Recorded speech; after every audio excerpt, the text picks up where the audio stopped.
Olá, bom dia a todos. Eu sou Matheus Lucena de Macedo, aluno do quarto ano de Medicina da PUC de Sorocaba, e hoje eu vou trazer aqui para vocês a minha iniciação científica, que foi um relato de caso, sobre a subluxação do tendão fibular curto, a coleta dos dados e a sua interpretação. Quem orientou meu trabalho foi o Dr. Júlio César Galli, na área de cirurgia. Bom, a subluxação dos tendões fibulares é uma condição relativamente rara na medicina. Isso ficou bem evidente quando a gente foi confeccionar o trabalho, a gente percebeu que a base era até que escassa. Inclusive, haviam poucos artigos nacionais, então uma coisa que a gente notou, achou bem importante trazer. Mas o que de fato é a subluxação tenofibular curta, no caso, né? Basicamente é um desvio do que seria o anatômico nessa estrutura, de forma que o que isso vai causar para o paciente, né? Isso vai causar atrito, inflamação, e pode até ocorrer a ruptura do tendão. No exame físico, o que a gente consegue notar é o edema da porção lateral do joelho, maleolar, dor, sensibilidade na região e uma dificuldade de mover a parte do corpo em questão. O diagnóstico dessa condição ele é principalmente clínico, mas a gente pode lançar mão de alguns métodos de imagem, como é esse aqui. A ultrassonografia dinâmica ela vai mostrar aqui a subluxação do tendão durante o movimento de dorsiflexão e eversão do tornozelo. Se vocês conseguirem ver aqui a imagem, essa imagem mostra o tornozelo em repouso. E aqui está o tendão. Quando o tornozelo é colocado em dorsiflexão, a gente consegue ver aqui que ele fica subluxado. Ele está fora do trajeto anatômico dele, na dorsiflexão. A imagem não está das melhores, mas espero que vocês consigam pelo menos pegar a ideia. Então isso aqui seria o diagnóstico pela imagem, né? O tendão está subluxado. Para poder finalizar essa breve introdução, no tratamento, o médico pode lançar mão de duas modalidades, né? O tratamento conservador, em que ele vai só reposicionar os tendões dentro do sulco retromaleolar, depois ele vai mobilizar essa porção distal da perna, ou pelo cirúrgico, em que quando o conservador falha, ele vai tratar cirurgicamente a lesão, vai abordar ali a região, corrigindo as causas que possam estar causando essa alteração, essa subluxação. Na nossa metodologia, a gente pesquisou as principais fontes bibliográficas disponíveis, as que eram mais relevantes para o assunto, e sempre buscando artigos que exemplificassem casos de subluxação tenofibular curto, que detalhassem também essa condição e qual era o tratamento que eles tinham disponível. Nisso, a gente achou as 5 principais técnicas de correção cirúrgica que foram listadas aqui embaixo, né? Por exemplo, né?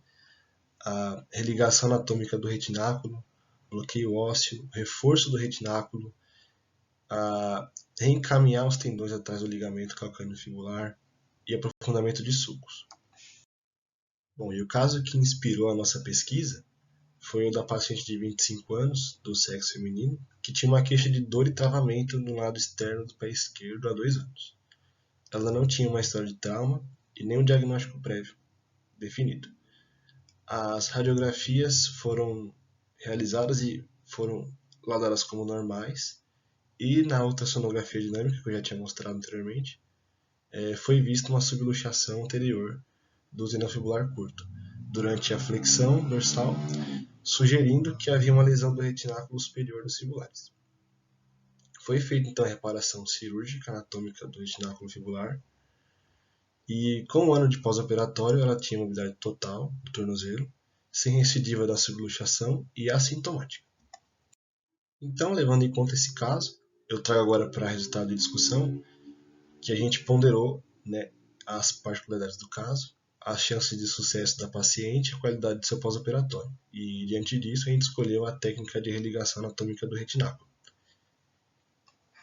Aqui na imagem, a gente consegue ver que o tornozelo está mantido em eversão e leve dorsiflexão, enquanto é feita uma sutura para religar o retináculo da paciente. Aqui na figura B, é o aspecto que teve, né, a cirurgia, é como ficou. Essa sutura aqui a gente chama de jaquetão. E eu quero chamar a atenção aqui para a questão do uso do exame de imagem nesse caso. Muito se fala que a gente não deve fazer diagnóstico apenas pela imagem ou não deve se apoiar, usar isso como muleta para fazer medicina. Mas nesse caso foi muito importante a questão desses exames, porque isso permitiu que a gente identificasse com maior eficiência qual que era o problema da paciente, qual que seria a forma de melhor resolver esse problema. Aqui a gente consegue ver no exame que foi feito depois, que é uma tomo, que essa paciente aqui o tornozelo está num corte aqui axial e no corte coronal. A gente consegue ver que foi religado aqui o retináculo, e isso na paciente que já mostrava um movimento ali adequado, praticamente perfeito do tornozelo, sem a questão do travamento e sem a questão da dor também.